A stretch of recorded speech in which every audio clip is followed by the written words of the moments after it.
आई भैया, हम निरंजन बिंदास रउआ लोग से हाथ जोड़ के आग्रह करतनी कि रउआ लोग आयांश के बचाव में सहयोग करी। काहे कि रउआ लोग के छोटा सा सहयोग से एक लाल के जान बच सकेला। विशाल यादव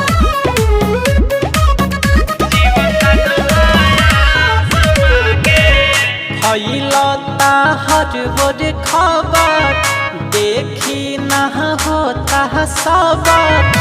लइका के हालत देखी कहाँ बहता जीवा थर थर। दुनिया में रहे खातिर सबका से सांस मांगे, जिए ला लइका एगो चांस मांगे, जीवन दान आयांस मांगे। हाँ हाँ हाँ, जीवन दान आयांस मांगे। रिकॉर्डिंग बाय माँ जानकी स्टूडियो मुजफ्फरपुर।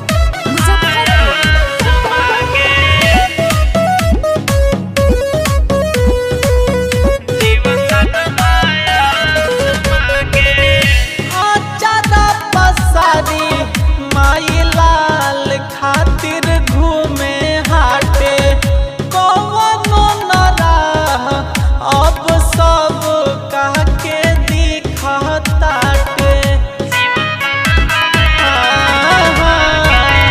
आचारा पसारी माई लाल खातिर घूमे हाटे, कौनो न राह अब सब लइका बचावे खातिर सबके मन से आस जागे, जिए ला लइका एगो चांस मांगे, जीवन दान आयांस मांगे।